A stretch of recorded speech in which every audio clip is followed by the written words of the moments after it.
کہ رسول صلی اللہ علیہ وسلم کے اوپر ذرہ برابر بھی خوف مانے نہیں تھا.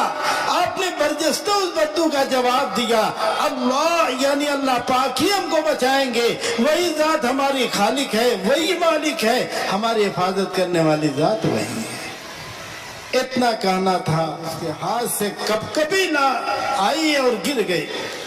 اللہ کے رسول صلی اللہ علیہ وسلم نے ہاتھ سے بچائے گا. اب تو اس کا ایمان نہیں تھا اللہ کے اوپر.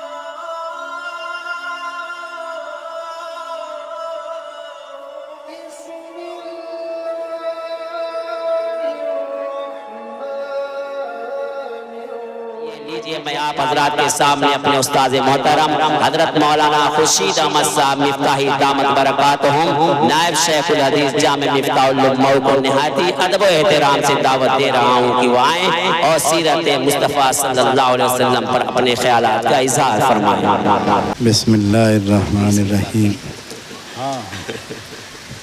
الحمدللہ رب العالمین والصلاة والسلام على سید الانبیاء والمرسلین محمد وآلہ واصحابہ اجمعین. اما بعد، اعوذ باللہ من الشیطان الرجیم. بسم اللہ الرحمن الرحیم. انک لعلی خلق عظیم. وقالت الخدیجۃ رضی اللہ تعالی عنہا انک لتصل الرحم وتصدق الحدیث وتحمل القلب وتکسب المعدوم وتقرئ الضیف وتعین علی نوائب الحق او کما قالت رضی اللہ تعالی عنہ.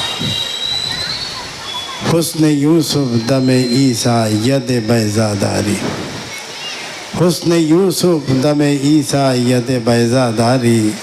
آچ خوبا حمدہ رندت تنہا داری. صدر ذی وقار معزز علماء کرام اور ہمارے سامعین اعظام اور ہمارے عزیز بچوں اور ہماری بچیوں، ظاہر ہے کہ بڑی دیر سے ہم تمامی حضرات سیرت النبی صلی اللہ علیہ وسلم کے موضوع پر بہت سی باتوں کو سماعت کر چکے. وقت کی تنگی سب سے زیادہ معنی ہے، بھی 8:15 میں اذان ہو جائے گی. ابھی حضرت مولانا افتخار صاحب دامت برکاتہم کو بھی تھوڑی دیر آپ لوگوں کے سامنے آنا ہے، اس لیے موقع نہیں ہے کہ گفتگو طویل کی جائے یا تمہیدی گفتگو کی جائے. میں نے ایک آیت کریمہ تلاوت کی ہے اور ایک کلو کے حدیث کا ٹکڑا جو بخاری شریف کی روایت میں سے ہے اس کو میں نے پیش کیا ہے، اسی کا ترجمہ سادہ کرتا ہوں، بات ختم ہو جائے گی. اللہ رب العزت ارشاد فرماتے انک لعلی خلق عظیم. اے نبی بے شک آپ اخلاق کے سب سے اعلیٰ پیمانے کے اوپر ہیں. پوری دنیا کے اندر آپ سے اعلیٰ عرفہ اخلاق نہ کسی کا ہوا ہے اور نہ ہو سکتا ہے. ایک چھوٹی سی مثال حدیث کی کتابوں میں آتی ہے کہ اللہ کے رسول صلی اللہ علیہ وسلم کہیں سے سفر سے واپس آ رہے تھے. دوپہریے کا وقت تھا.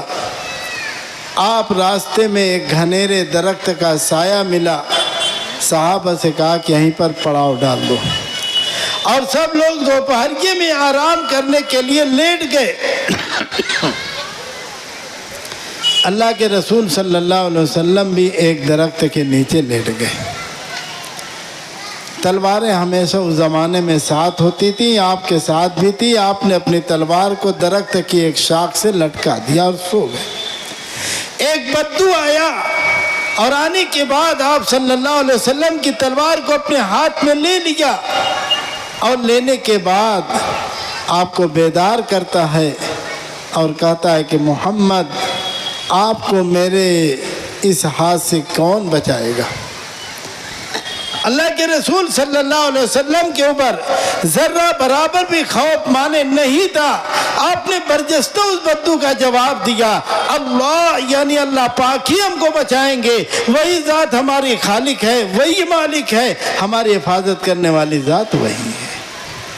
اتنا کہنا تھا کہ تلوار اس کے ہاتھ سے کبھی نہ آئی اور گر گئی۔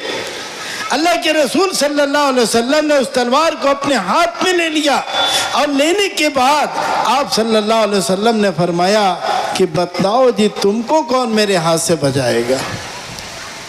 اب تو اس کا ایمان نہیں تھا اللہ کے اوپر۔ اس نے کہا کہ آپ تو بہترین اخلاق والے ہیں، بہترین کردار والے ہیں، بہترین اعلیٰ نمونے والے ہیں، آپ کے علاوہ کوئی ہم کو نہیں بچا سکتا۔ اللہ کے رسول صلی اللہ علیہ وسلم نے وہیں پر اس کو معاف فرمایا، اور پوری دنیا کو اس بات کا پیغام دے دیا، قیامت تک رہتی دنیا کو، اے لوگوں اپنے دشمنوں کو ہمیشہ معاف کیا جاتا ہے، ان کے ساتھ اچھا اخلاق پیش کیا جاتا ہے، ان کے سامنے بہترین کردار سے پیش آیا جاتا ہے۔ یہ آقا صلی اللہ علیہ وسلم کی تعلیم ہے۔ وہ حدیث کا ٹکڑا جو حضرت خدیجۃ الکبریٰ رضی اللہ تعالیٰ عنہ نے آپ کی شان اقدس میں ارشاد فرمایا تھا، اِنَّكَ لَتَصِلُ الرَّحِيمِ، آپ صلہ رحمی کرتے ہیں، آپ صلہ رحمی کرتے ہیں، رشتے اور ناتوں کو جوڑ کے چلتے ہیں، پوری دنیا کی انسانیت کو اخوت اور بھائی چارگی کی تعلیم دے کر ایک دوسرے کے ساتھ معاونت کا معاملہ کرتے ہیں۔ وَتَصْدُقُ الْحَدِيثِ، اور سچی بات بولتے ہیں۔ کبھی آپ نے زندگی کے کسی بھی لمحے کے اندر جھوٹ بات اپنی زبان سے استعمال نہیں کیا، یہ آپ کی صفت خاص ہے۔ وَتَصْدُقُ الْحَدِيثِ وَتَحْمِلُ الْكَلَّ، اور لوگوں کے بوجھوں کو اپنے کندھوں پر اٹھا لیا کرتے ہیں۔ یہ سرکار دو جہاں جناب محمد الرسول اللہ صلی اللہ علیہ وسلم، اگر راستے میں کوئی کمزور آدمی مل جاتا جو اپنے بوجھوں سے دبا ہوتا، اللہ کے رسول صلی اللہ علیہ وسلم اس کے بوجھ کو اپنے کندھے پر اٹھا لیا کرتے۔ وَتَقْسِبُ الْمَعْدُومِ، یتیموں، بیواؤں، لاچاروں، مسکینوں، غریبوں، بچوں، مسافروں پر خرچہ کرنے کے لیے جو بھی آپ کمائی کرتے ہیں سب انہی کے اوپر خرچہ کر دیا کرتے ہیں۔ وَتَقْرِبُ الضَّيْفَ، اور مہمانوں کی مہمان نوازی کرتے ہیں۔ کوئی مہمان آ گیا تو آپ علیہ السلام بے چین ہو جاتے، امہات المومنین کے گھروں کے اندر بھیجتے، ان کی ضیافت کے لیے کیا سامان ہے، اگر سامان ہوتا فبیا، اور نہیں تو پھر اپنے کسی غلام کو حکم کرتے یہ آدمی میرا مہمان ہے، ان کی مہمان نوازی کر، ان کی مہمان نوازی کر۔